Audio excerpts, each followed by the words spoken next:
So we want to be very transparent. So as you know, I declassified everything. They'll be able to see how this how the hoax or witch hunt started and why it started. It was an attempted coup or an attempted takedown of the President of the United States. I don't know what it is. I have no idea. But I want to be transparent. Everybody wanted me to declassify. I've done it. And you're going to learn a lot. I hope it's going to be nice, but perhaps it won't be. President Trump on his way to Japan talking about declassifying intelligence, actually authorizing the Attorney General to declassify whatever he had to in the investigation into the investigators. The House Intelligence Committee chairman tweeted out, while Trump stonewalls the public from learning the truth about his obstruction of justice, Trump and Barr conspire to weaponize law enforcement and classified information against their political enemies. The cover-up has entered a new and dangerous phase. This is un-American. With that, let's bring in our panel. Steve Hilton is the host of The Next Revolution here on Fox News Channel. Democratic strategist Leslie Marshall, and Ben Shapiro, syndicated columnist and editor-in-chief of The Daily Wire. He's here. There he is.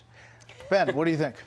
Well, I mean, I think that it's about time that we got some of the rumors out of the way. I mean, the president has been claiming that there's been some sort of massive conspiracy against him from the beginning. I think the more material in the public eye, the better. I felt that way about the Mueller report as well. So I do have some issues with Adam Schiff, who claimed for years that there was secret information that the president was a Russian cat's paw, suddenly declaring now that manipulation of intelligence information is incredibly dangerous. That seems like quite a flip for him. Yeah, and, you know, the cover-up has entered a new and dangerous phase. We hear a lot about the cover-up. I'm wondering what the cover-up actually constitutes here, since we actually can see the Mueller report. In fact, it's a bestseller.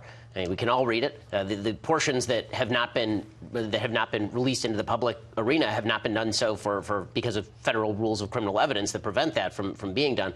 I fail to see where the cover-up is actually occurring. And I guess if it's Don McGahn not testifying, well, that's up to Don McGahn, isn't it? I mean, he doesn't have to listen to the president if he doesn't want to. Leslie. But that's not full transparency. I was agreeing with you up until a couple of sentences ago. When we look at what we need to have full transparency, and I agree, the American people must have full transparency, whether it's with the Mueller report, which is three-pronged, including Russia's interference in our elections. But we also have to look at what has gone on in the past. But this is not a witch hunt. And what bothers me here is the undermining of our intelligence officials who, out there, with their sources and their methods. This could be a problem in the future for people that they need to have speak to them going forward for information. And also the perception by many, not just on the left, that the Attorney General is attacking critics of the president and protecting the president rather than the oath he took to have his allegiance to the Constitution, to the people of the United States. But to Ben's point, so the cover-up is the cover-up of the obstruction of justice. The obstruction of justice is to obstruct something that did not find criminal indictment, right? Yes, but I've talked to lawyers who are Republicans who said, they're very surprised that nobody went after him for witness tampering. At the end of the day, you have a foreign government who came to the Trump campaign. And thankfully, they said, look, we're not interested. That's not a coup. They were doing their job with the information that they had. Because it's three-pronged, and one of the prongs of that investigation that Mueller was tasked with is to look into the interference by the Russians. This is not just all about the president and all about the Trump campaign. It's going to be interesting, Steve, when we see, and it could be the Inspector General report in days, maybe weeks, but days. It'll be fascinating to see what's in there. Yes, because Leslie talked about undermining the intelligence services.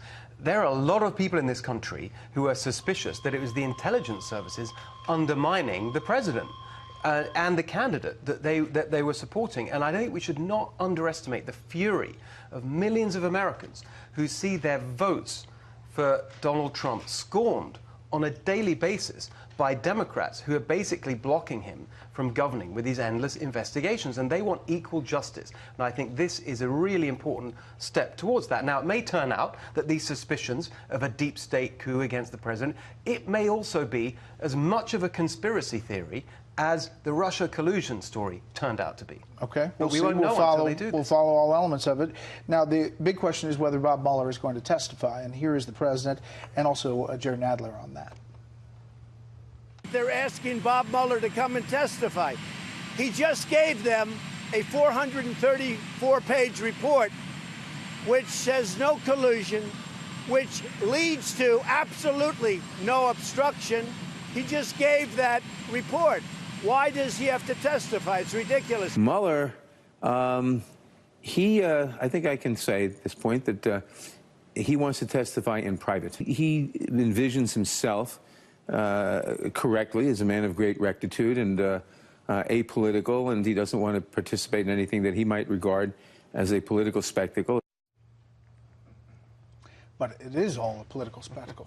Yep, and the fact is that Mueller is doing the right thing, however. I mean, look, Mueller did put out his report. If Mueller believed that the president should have been indicted, the president gave him every ability to say that. So did Attorney General Barr. The fact is that Mueller declined to actually issue any statement on whether obstruction of justice occurred or did not. That was his decision. He could have made a recommendation. He did not. Democrats have the same information. They can impeach. They're not moving to do so. So I'm just wondering what exactly they're hoping to find. Nancy Pelosi came out this week and said that more impeachment hearings wouldn't actually produce any new information. This just seems like a lot of political grandstanding to me. So is it, Leslie, that Democrats want impeachment but not the impeachment process? You know, they want the hearings, they want the show, but they don't really want to go down the politically dangerous walk of impeachment. It is politically dangerous. Look what happened when Republicans impeached Bill Clinton. Newt Gingrich resigned. Republicans lost seats in the House and the Senate.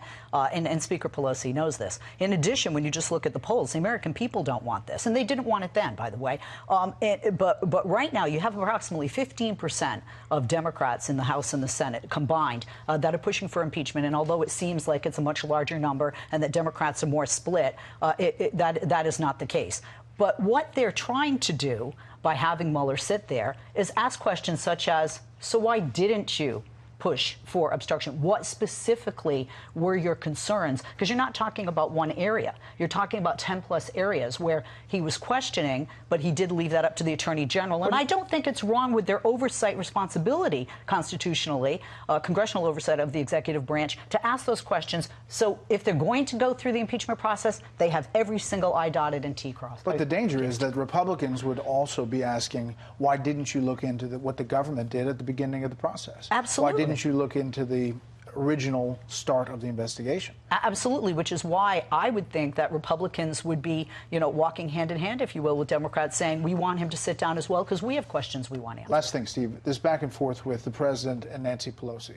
Now you have tweeted videos. Now you have back and forth about somebody's got to check whether there's an intervention needed. What do we take from this? Well, I think most people look at that and just despair. They think the whole thing is this pantomime.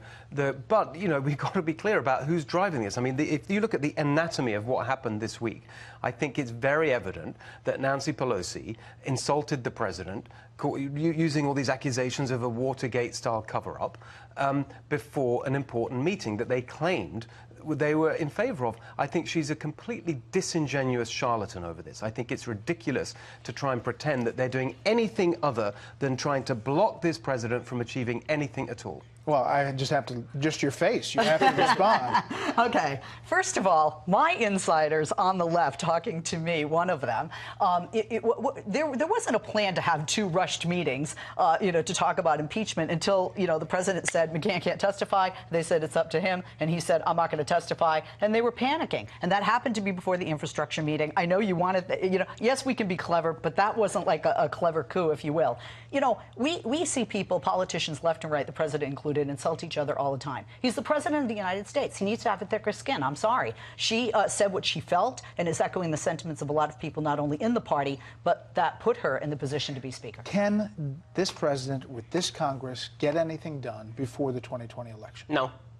Okay, we're going to leave it there.